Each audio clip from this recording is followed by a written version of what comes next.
Ontem aconteceu a premiação dos Oscars e eu vou comentar aqui a minha opinião sobre alguns dos filmes envolvidos, os filmes que eu assisti. Coda, no Ritmo do Coração, levou o melhor filme. É um filme muito bom, que tem um roteiro muito estruturado, que nos faz entender melhor como é a experiência de pessoas surdas. O filme aprofunda muito bem a questão da personagem da Ruby, que é a pessoa que precisa estar ali ajudando a sua família por ser a única que consegue traduzir as coisas e fazer uma ponte com as outras pessoas, mas ao mesmo tempo ela quer seguir a sua carreira, a sua vida, os seus interesses, e isso é sempre um problema que as outras pessoas não entendem muito bem.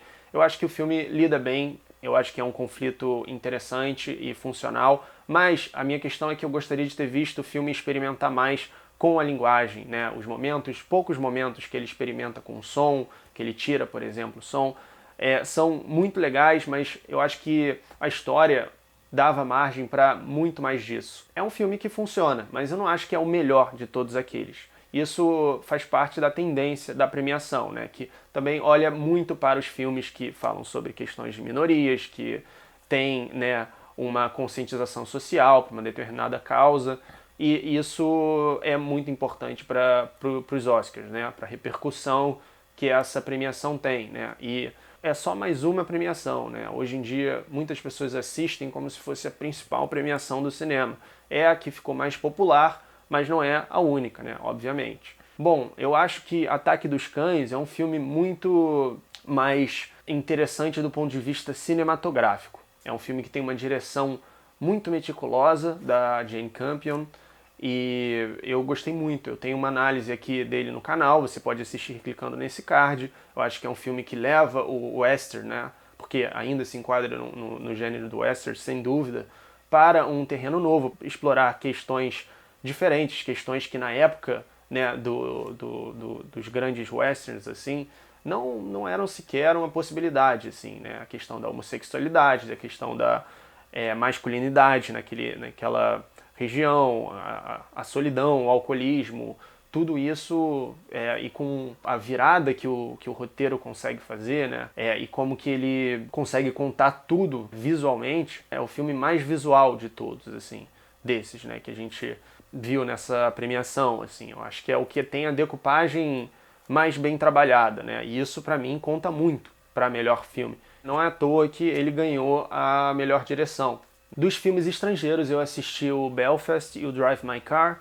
O Belfast é um filme que fala muito sobre duas temporalidades diferentes, né? A vida numa cidade pequena e a vida na cidade grande. Como que isso é uma discrepância muito grande, como que especialmente uma criança precisaria se adaptar, precisaria abandonar tudo aquilo que ele entende por vida, né? Que é a experiência dos avós também, né? Naquele lugar.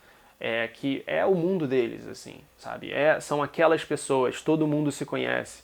E quando você vai, por exemplo, para Inglaterra, você vai ter uma experiência completamente diferente, e isso é muito característico do século XX, né?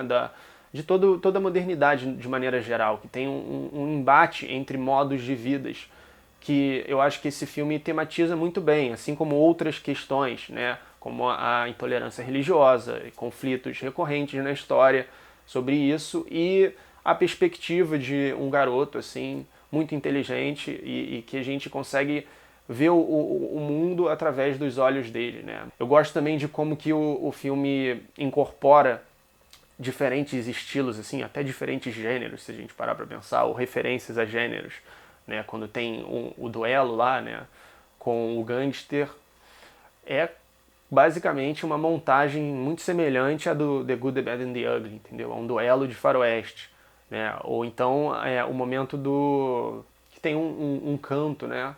E é quase um musical aquele momento no clube, entendeu? Então eu também gosto de como que a fotografia, a cinematografia, ela é pensada nesse filme. Eu gosto muito dos contrastes, eu gosto muito inclusive do uso da cor para o preto e branco, né? Eu gosto que as cenas no cinema têm cores, eu achei essas escolhas muito interessantes.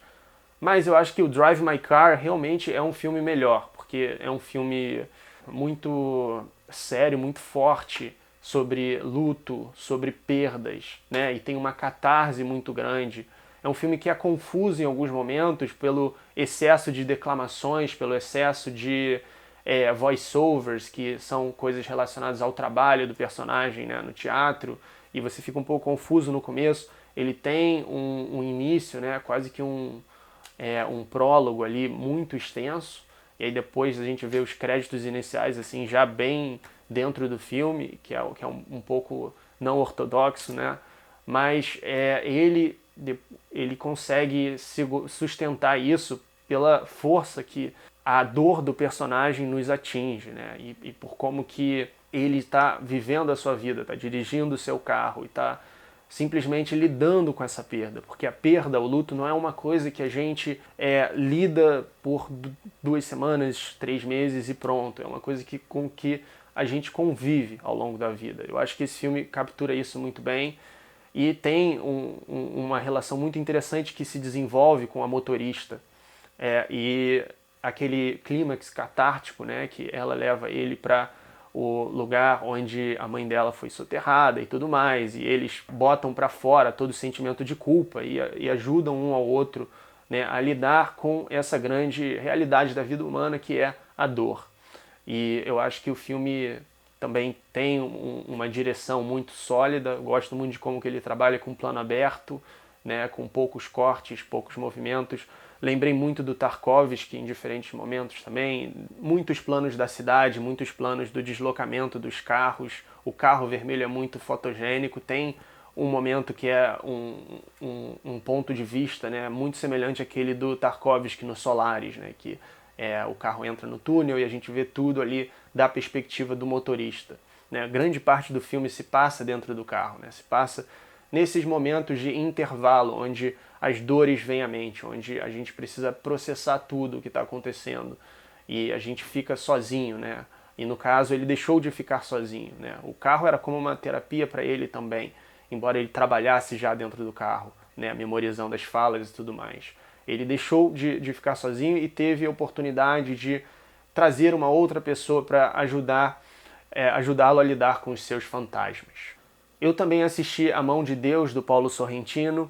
Eu gostei do filme, eu achei que ele vai, né, como de costume nesse diretor, para esse lugar do sublime, dessa dor que acompanha, né, os prazeres da existência de uma pessoa, assim, né, da experiência humana. E isso não tem aquilo que a grande beleza tem, né, que é algo que vai muito fundo na sua alma, mas é um filme que é muito pessoal, que conta uma boa história, né? Uma história de trauma, uma história de absurdo, né? E o que retrata muito bem aquele estilo de vida, aquele modo de vida daquela época, a relação com o futebol, sabe? Retrata muito bem a Nápoles daquela época e a experiência de um jovem sorrentino, né? Assim como Belfast também é um filme muito pessoal. Licorice Pizza é um filme muito envolvente, muito divertido do Paul Thomas Anderson.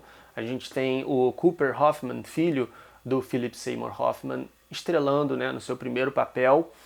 Philip Seymour Hoffman era um grande colaborador do Paul Thomas Anderson e ele está muito bem nesse personagem. Os atores são muito bem dirigidos de maneira geral, é óbvio.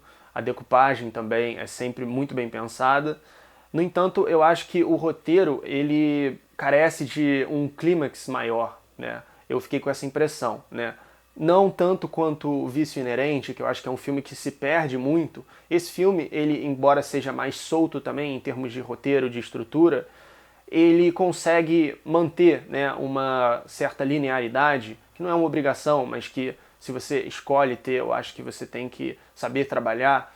Mas quando chega no terceiro ato, eu acho que ele perde um pouco a força, né, do que a gente estava esperando que fosse acontecer. Quando eles quebram o carro do personagem do Bradley Cooper, não tem muita consequência para isso. E antes deles se reencontrarem, é apenas uma reunião que a personagem da Alana tem com o seu chefe, né, por quem ela estava interessada, mas que descobre que é homossexual. Então, é um filme que o espectador acompanha essa história de amor que vai se formando aos poucos nesse intervalo de tempo da juventude deles, né? Ela mais velha, ele mais jovem. É um filme bastante romântico, né? No sentido mais coloquial da palavra romantismo mesmo.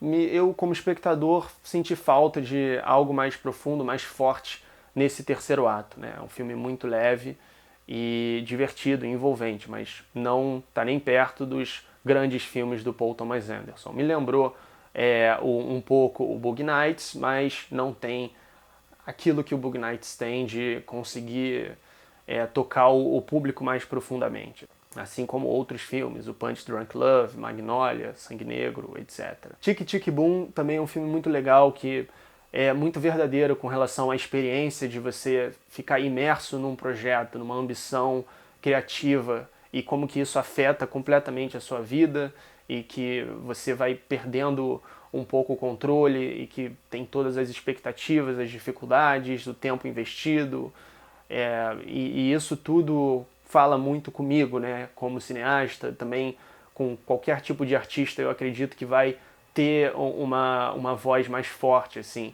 E é um filme que também é muito divertido, apesar disso, né? É muito leve, é envolvente, os números, os cantos são muito interessantes e o personagem carrega isso, né? O Andrew Garfield está muito bem no papel. Eu acho que o Will Smith foi, de fato, o melhor ator dos filmes que eu vi. O papel dele possibilitou muito isso, e eu acho que ele entendeu muito bem o personagem, soube dar vida muito bem para ele, porque especialmente coisas do Will Smith que a gente está acostumado a assistir, né, é interessante como que aqui ele chegou num lugar muito diferente, e realmente viveu uma pessoa, né, muito única, muito resiliente, com as suas características e dificuldades, e como que isso é muito bem transmitido, né, na visceralidade da performance dele. É também um filme muito bom sobre resiliência, sobre superação, sobre não desistir, né? É uma história muito impactante, que é um pouco previsível, mas que ainda assim consegue entregar aquilo que se propõe. Em Duna, eu acho que a gente viu muito pouco. Eu esperava que a gente tivesse um clímax maior, que os riscos fossem mais altos para os personagens, que o desenvolvimento, que a química entre os personagens fosse mais explorada também. Só que o que a gente vê é basicamente um filme muito longo, que é como que um prólogo, que é como que um grande primeiro ato, né? Eu preferiria se eles tivessem mexido um pouco no roteiro para conseguir talvez trazer algo mais impactante que vai ser tratado no segundo filme, mas para entregar, né, um terceiro ato melhor, mais satisfatório para esse primeiro. Senão é quase como se você estivesse assistindo uma série de TV, que o próximo capítulo vai ser só daqui a 3 anos, ou sei lá.